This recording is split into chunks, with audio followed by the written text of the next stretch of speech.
Well, we're back with another one, ladies and gentlemen. Another edition of Cubs Daily presented by FanArch.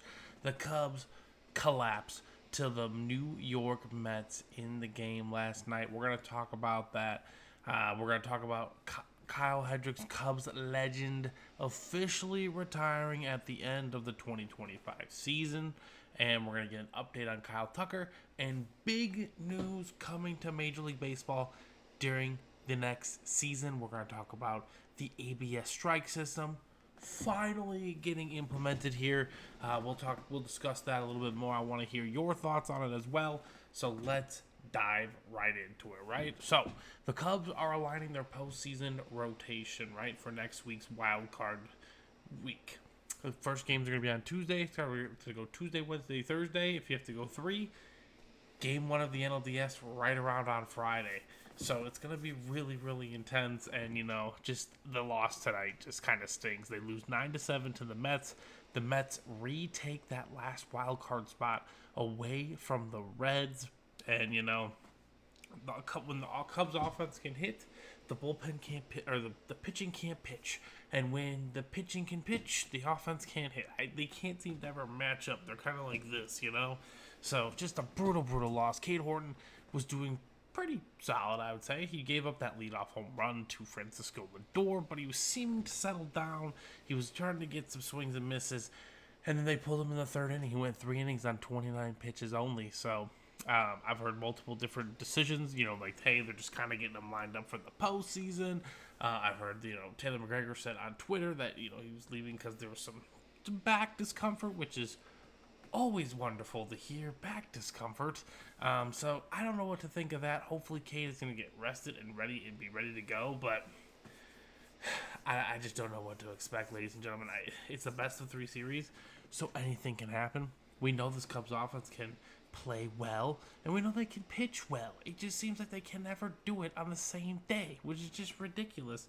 The offense contributing big time. Let's take a look here. I know Seiya, he tied it up in the 7th at 7 apiece. But again, a big home run, a big swing and the miss, or a big swing.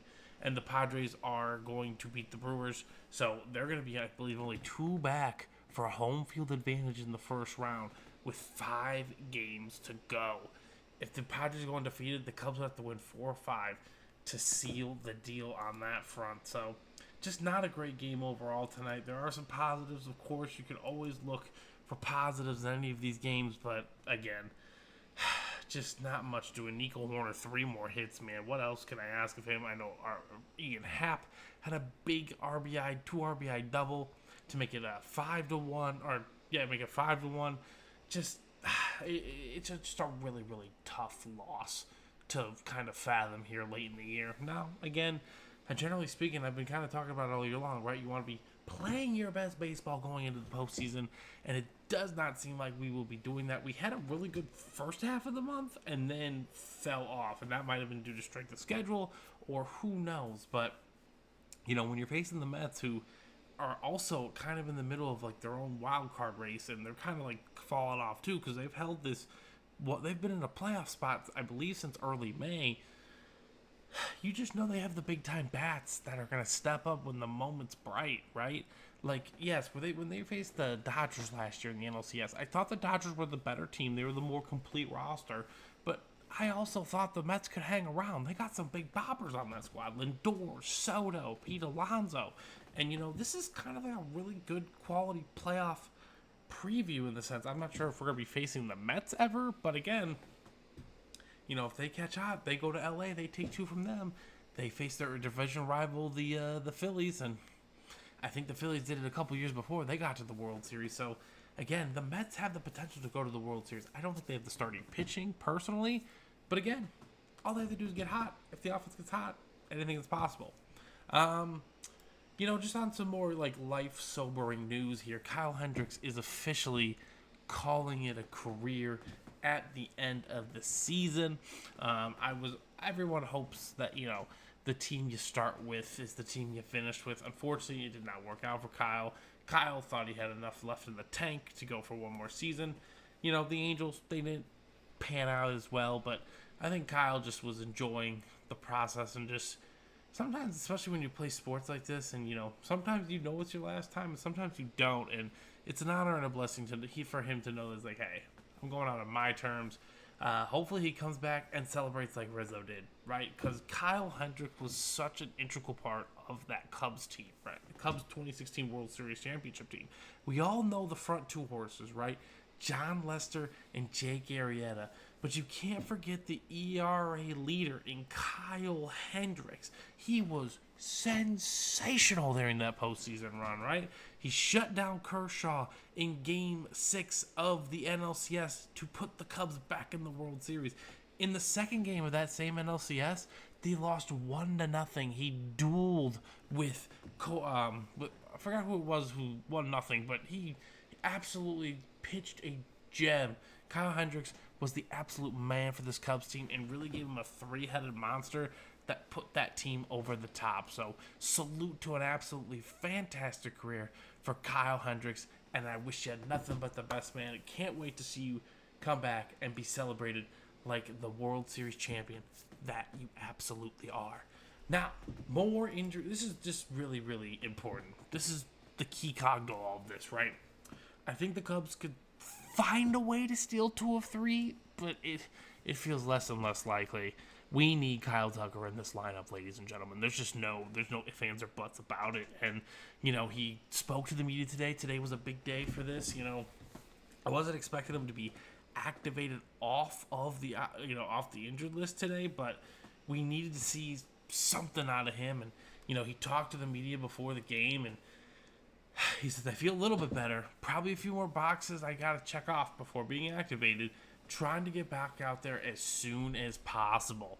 I wonder what boxes he's thinking of in his head that he needs to get checked off. So he did run on Monday, which is absolutely a positive sign. But this guy needs live AB reps. He needs to get in the cage, not in the cage. He needs to get on the Major League field and just get some swings. Because come next Tuesday, if he is playing, it's the most intense baseball he'll ever play in his life. Yes, he has dominated World Series games before, but I'm just saying, he knows what the postseason brings. He knows the next level you have to go to find success in the postseason.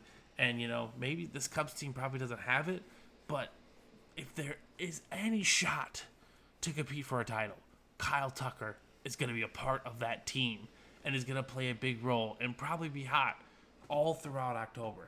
Again, this team is really giving me vibes of 2023 Texas Rangers, on the high end, on the really good spectrum. If everything kind of goes right, we're gonna find a way to take the 2 of 3, and then we're gonna come in, take out the number 1 seeded Brewers, and then we'll be in the NLCS and we'll be hot and we'll just ride confidence, etc., etc. Again, that's best case scenario. If this team finds success, we're gonna be like that Rangers team that mashed their way to a World Series championship. But Kyle Tucker has to be a part of that. He has to be a part of that run. I don't know if we have the horses to pull that off all by our lonesome. So, Major League did drop some official news today, ladies and gentlemen, which is absolutely fantastic to hear. The ABS system will be in baseball next year. They do have some fine guidelines, and I'm just going to give you kind of a little my brief thoughts on it right now. We'll obviously discuss the system more this off season, but I'm happy this is happening, okay? Whatever you want, you got to look for the little rules and stuff. I think this is very, very important. I saw a tweet from Jeff Passan who said last week the umps missed over 1,000 calls. 1,000 balls and strikes.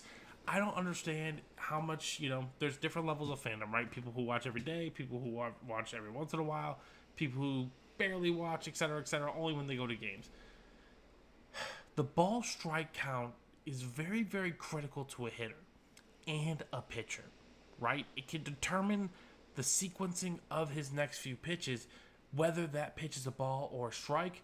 It can also determine that player's batting average, whether it's a ball or a strike. If you have a 1-1 count and you get to a 2-1 count, your batting average significantly increases by 70 or 80 points. And if you go from a 1-1 to a 1-2, your batting average decreases by over 100 points. It's an incredibly ridiculous number. So that difference, that stuff, all that stuff matters, man. And it really, really matters. And I just want them to get as much possible correct. That's my main thing here. I'm not trying to look for the umpire's job or anything of that nature, but we need correct ball strike calls. And honestly, when it was in the All-Star game, I thought it was freaking fantastic because I really enjoyed watching Cal Raleigh paint back there. He was making some nasty calls. There were some balls that were just dropped perfectly in the strike zone, and the umpire to the ball, and he's like, nope, bring it up. And then they changed it to a strike because it hit the black, and it registered the ABS system as a strike. So I am beyond excited for this. It's not going to take too much from the game, honestly.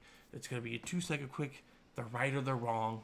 It's not subjective like the actual call itself. We've just seen a lot of games this year where the umpires, I don't want to say the umpires take the game away from the players because that's not true at all. You still got to go out there and compete. But again, these umpires pin these players into bad situations with missed calls. It could ruin a player's approach at the plate. So hopefully this kind of brings back better hitting as well when a player knows he's right about the strike zone and, it's kind of reflected in his, correct AB. So I'm personally excited for this. Again, I want to hear your guys and gals' thoughts in the comment section below. What are your thoughts on the ABS system? Do you like it? Do you dislike it? I can't imagine it taking too much from the game. It should be a quick 2-second thing, but I think it's much needed. I think it improves baseball, and I'm excited to watch it in use next season. So that's going to do it for today's edition of Cubs Daily. Again, if you guys are loving the channel, again, hit that like button and continue to share your thoughts down below. I hope you all have a fantastic rest of your day, and I'll talk to you soon.